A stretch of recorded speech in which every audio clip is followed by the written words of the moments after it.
Okay, I am ready to start making my wonderful custom pasta that I, for the lack of a better word, invented about 20 years ago.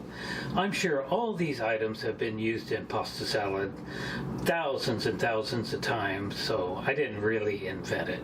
But this is what I came up with for a salad for myself. I've always enjoyed regular old potato salad, but to me they never really tasted right, so it took me a while to come up with a salad that I thought was just absolutely delicious, and it's going to require all of these things. So when I first started making this, I was making red potato salad instead of pasta salad, and that worked out great, and I still like red potatoes in my salad. But at some point I decided, when I was at the store buying all this stuff, I decided to look in the pasta aisle for something to use instead of potatoes, and I came up with this. I saw this. I've never used anything like this before. The obvious pasta that it's going to get, we're going to chop up green onions and put in it. It's going to have boiled eggs in it. It's going to be having chopped celery in it, which gives it a nice crunch. We're going to put some sweet relish in it, some Grey Poupon, and of course some mayonnaise. So there's going to be a lot of prep to do here. The two big things to prep are going to be boiling the eggs. That's going to be number one. That's going to take a while. And cooking off the pasta. And we don't want to leave out these two items. So let's get started. Today I got one of my mother's stainless steel cooking pots, and it does not have a handle on it. So we're going to put our 6 eggs in here and get them started. Actually, I put 8 of them in here because these eggs are actually pretty darn small. We of course have an egg shortage going on right now. I don't know why, so let's turn it up on high and start getting some water in there. A restaurant trick that I learned many moons ago to hopefully make your boiled eggs go better is to add some regular old salt. I'd say about that much. And we also want to add some distilled white vinegar. Pour in about so much right there. And then finally, the third item is to pour in a little bit of oil. And I would say about that much right there. If you add those 3 ingredients, it will create some kind of a chemical reaction which will help the shell be softer and help the shell come off the egg easier. But I really have no idea if it works, and I don't see any reason to not do it. Anything to help make peeling eggs easier, because when they don't want to peel, it is a real pain and you just end up losing some of your egg stuck to the shell. Get ready and get our pasta water going. So we want to boil that for about 10 minutes, so let's go ahead and start our stopwatch timer. Okay, we've had our 10 minutes. Our boiled eggs, it's time to take these off and put them in the sink. Believe it or not, the Allen head bolt that I threaded in there years ago to use as a handle does not get very hot, but the edge does. And into the sink we go, where we got ice cold water running through the tap, and that's good.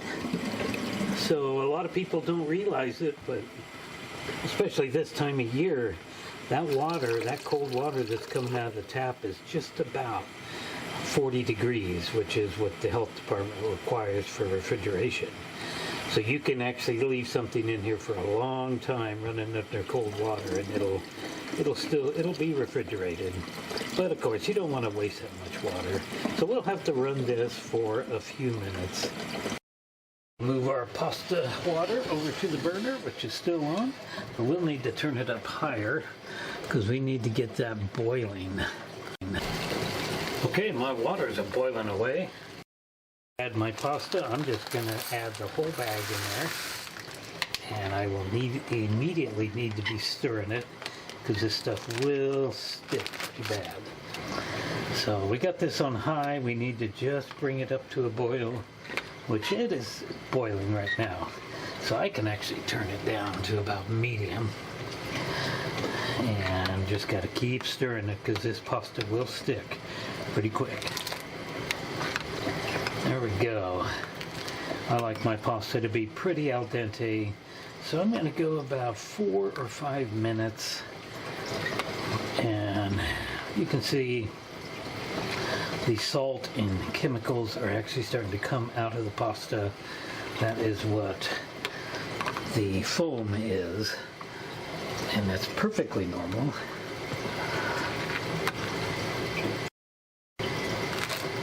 Pretty good stuff. Look at that.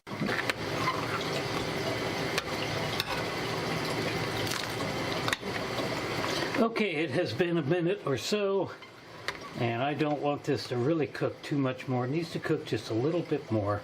So we'll just take this off the burner. The burner's off, and set that aside. It's not going to be sticking anymore. We need to switch to eggs now. All right, our eggs are plenty cold there now, so we can shut that water off. And now I've got a stainless steel bowl. Just drop our eggs into there. All 8 of them. And add some more cold water to this. And the reason for this bowl is this is how we're going to crack our eggs. But for now, I'm going to put this in the refrigerator and let it cool down to refrigerator temperature for probably close to a half an hour, 45 minutes. And then we'll be ready to shell these. Meantime, let's get back to pasta. Let's move it over here where we can take a look at it. It has gotten quite a bit bigger. As you can see, it is perfectly al dente now, and that's what we want. So now we need to go over to the cold water and do the same thing. Or over to the sink, I should have said, and put it underneath the cold water. So we're going to do that again, and we're going to run it here for probably 6 or 7 minutes. You don't have to worry about it all coming out of there. As long as you're not stirring it too much, the pasta will stay in there, and some of it might come out and go in the sink, but that's all right. So I just want to get this cooled down, and then we'll transfer it to the container in which we will make the pasta. But for now, it's just going to cool down underneath the nice cold water. All right, it's been probably 7 or 8 minutes, and our pasta is cooled down beautifully. And it is really delicious. That is perfect right there.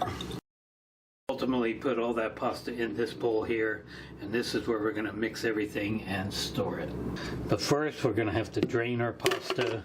We'll keep our spoon there for mixing it up. And we're just going to hold it upside down and hold the lid on it and not make a big mistake and end up with all of our pasta in the sink, because that would not be very appetizing.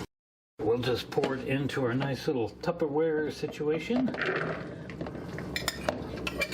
We're going to go into the refrigerator with this. I have known of cooks and restaurant cooks that will actually toss a bunch of oil in, or toss their pasta in oil so it's all greasy so it doesn't stick together. But that's not a problem as long as you cool it down before you put it in the refrigerator. This pasta will, for the most part, stay very non-stick. After it's cooled down for about an hour in the refrigerator, it'll kind of be stuck together, but you'll easily be able to take the spoon and just break it apart. So right now it's going to go in the refrigerator, and we're going to get started on peeling the boiled eggs.